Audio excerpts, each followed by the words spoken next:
Hello dear students, so good morning all of you. So guys, एक और topic में आप सभी का स्वागत है। सो आज का जो टॉपिक यहाँ पे गाइस, जलवायु परिवर्तन का कृषि का प्रभाव। हाल ही का रिसेंटली गाइस केंद्र सरकार के द्वारा इन्हीं पे एक बैठक हुई थी और इन्हीं के बारे में काफी ज्यादा चर्चा किया गया था पे। और ये सिर्फ स्टेट पीसी एग्जाम के लिए नहीं, क्योंकि ये सेंट्रल लेवल का बैठक था। तो यूपीएससी लेवल का जो एग्जाम है यहाँ भी काफी महत्वपूर्ण हो जाती है आपके एग्जाम की व्यू से। तो चलिए आज के सेशन में हम इन्हीं के बारे में चर्चा करने वाले हैं। मैं हूँ रितेश सिंह। गाइस, अगर आप लोग पहली बार है हमारे चैनल को सब्सक्राइब करके हमें सपोर्ट कर लीजिएगा। और आपको पता होना चाहिए कि हम करेंट अफेयर के क्लास भी लेके आते हैं। करेंट अफेयर तो आप बहुत ही पढ़ते होंगे अलग अलग जगह से, लेकिन हम लेके आते हैं कॉन्सेप्ट पीटी एग्जाम के लिए। एक बार अगर आप कॉन्सेप्ट पढ़ लेना तो फिर करेंट अफेयर से इजी कोई सब्जेक्ट लगेगा नहीं। ठीक है, तो ऐप का लिंक डिस्क्रिप्शन में होगा यहाँ पे, और डॉट सेक्शन में हम खुद ही होते हैं यहाँ पे। अभी तो 400 ही रखे, इन फ्यूचर जो बढ़ जाए तो जितना जल्दी हो सके आप क्लास वगैरह परचेज कर सकते हैं यहाँ पे। सो देखते हैं यहाँ पे। और ये जो पीडीएफ वगैरह है ये हम फ्री ऑफ कॉस्ट कहाँ पे, कैसे ऐप पे ही डाल देते हैं, ताकि इसको आप रिवीजन कर सके। काफी महत्वपूर्ण होगा आपके एग्जाम के व्यू से यहाँ पे।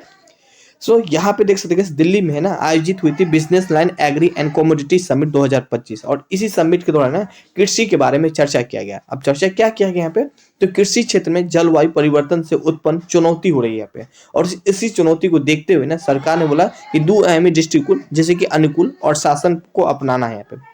अब ये पता होना चाहिए कि अनुकूलन और सामन क्या होता है यहाँ पे। सॉरी, शासन में बोल दिया था यहाँ पे।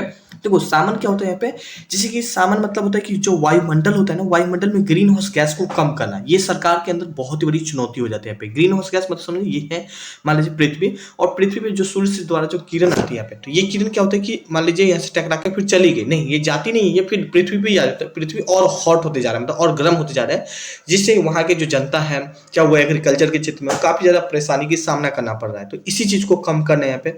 नाउ साथ में बात करेंगे अनुकूलन क्या होता है, तो जो पहले जैसे वायुमंडल था उसी वायुमंडल में ढल जाना, उनको ही अनुकूलन होते हैं। इन दो चीजों पे फोकस किया गया था इसी समिट के दौरान। दिल्ली में जो समिट हुई थी बिजनेस लाइन एग्री कमोडिटी में यहाँ पे। चलिए तो आगे देखते हैं यहाँ पे कृषि एवं किसानों पर जलवायु परिवर्तन का प्रभाव। अगर हम देखने की कोशिश करें तो किसानों पे जलवायु परिवर्तन का प्रभाव काफी ज्यादा देखने को मिलती है यहाँ पे। एग्रीकल्चर के क्षेत्र में देखें तो कृषि उत्पादन में परिवर्तन देखें पे, तो 2050 तक अगर हम बात करें में जलवायु परिवर्तन के कारण इससे देखने को मिलता है 20% तक क्या चावल उत्पादन में कमी दिख सकती है। अब 2050 तक अगर 20% की चावल में कमी होगी तो क्या ये सारे जो आम जनता होंगे, जनसंख्या भी तो बढ़ेगी यहाँ पे, तो सभी को चावल नहीं मिल पाएगा, तो फिर चावल के लिए तरसेगा यहाँ पे। 2080 तक अनुमान लगाएंगे 47% तक कमी होगी यहाँ पे, तो और भी काफी ज्यादा चुनौती देखने को मिली। तो सरकार को इसी पे काम करना है कि ये जो कमी आ रही है इस कमी को किस तरह दूर करना है, हमें इस पे काम करना है। बस इसी बैठक में यही सब चीज चर्चा किया गया था,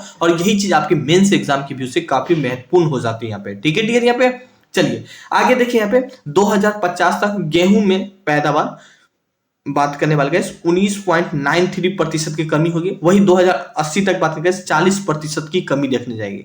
तो ये एक बहुत चावल और गेहूं की अगर कमी होगी ना, तो मैक्सिमम जो आज के यूथ अगर बात करने वाले चावल और गेहूं ज्यादा पसंद करता है यहाँ पे।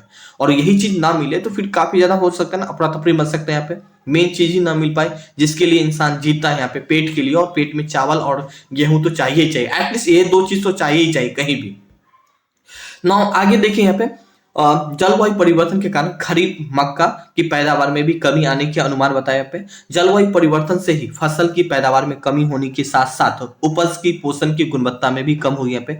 जो उपज करते हैं उसका जो पोषण है, जितना हमें न्यूट्रिशन मिलना चाहिए वो चीज नहीं मिल पाएगा, तो काफी प्रॉब्लम की सामना करना पड़ेगा ना। तो सरकार के लिए ये सबसे बड़ी चुनौती हो जाएगा। सरकार मतलब जो आप अधिकारी बन के जाएंगे तो इसी चीज पे काम करना है। सरकार के द्वारा कोई योजना बना गया, अब आपको एग्रीकल्चर के क्षेत्र में बढ़ावा देने के लिए काम करना है। ठीक है, आप करिए, हम आपको जो चाहिए वो हम आपको प्रोवाइड करवाते हैं यहाँ पे, ताकि ज्यादा से ज्यादा जो फसल वगैरह वो उपज कर सके यहाँ पे।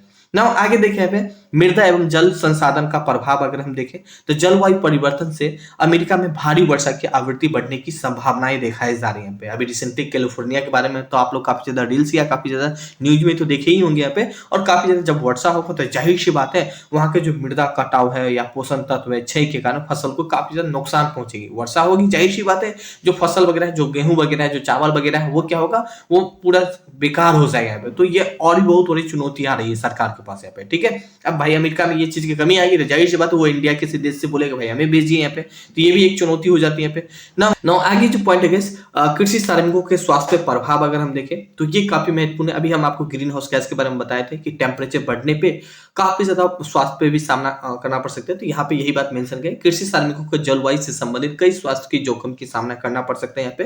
जाहिर सी बात है टेम्परेचर बढ़ गया तो कई सारा जोखिम की सामना करना पड़ेगा यहाँ पे। और इन गर्मी तथा अन्य चरम मौसम के संपर्क में आना, कीट के बढ़ती मौजूदगी के कारण कीटनाशकों के संपर्क में आना और मच्छर व टिक्स जैसे रोगाणु वाले कीट एवं खराब गुणवत्ता की शामिल होता है यहाँ पे, ठीक है। अब ये क्या कर रहा है यहाँ पे, जैसे कि मान लीजिए किसान है यहाँ पे, किसान गया यहाँ पे फर्टिलाइजर छिड़कने के लिए, तो किसान का जो भाई बॉडी है, जैसे कि अभी बॉडी बात करो और टेम्परेचर जब बढ़ जाएगा तो जाहिर सी बात है कि किसान को थोड़ा सा गर्मी के साथ साथ उनको भी काफी ज्यादा प्रॉब्लम की सामना करना पड़ सकता है। साथ में जब टेम्परेचर बढ़ती है तो कीट वगैरह है वो भी बाहर निकल जाता है, जब बाहर निकलता है तो चाहे वो किसान को डैमेज पहुंचाएगा चाहे वो अनाज को डैमेज पहुंचाएगा, डैमेज तो जरूर पहुंचाएगा ना यहाँ पे। तो यही सब बात कर रहे हैं, ये सब एक सरकार की काफी ज्यादा एक चुनौती दिख रहा है यहाँ पे कि किस तरह इनको खत्म करना है यहाँ पे। साथ में यहाँ पे बात करने वाले और किस किस टाइप का अगर चुनौती देखें यहाँ पे तो जल, जैसे कि जलवायु परिवर्तन से कृषि पद्धति में बात करने वाले जल की उपयोगी क्षमता एवं जल की उपलब्धता, नाइट्रस ऑक्साइड, मीथेन उत्सर्जन, मृदा नाइट्रस फॉस्फोरस प्रदूषण जैसे कि काफी सारा ये सब चुनौतियां सरकार के साथ दिख रही है यहाँ पे, ठीक है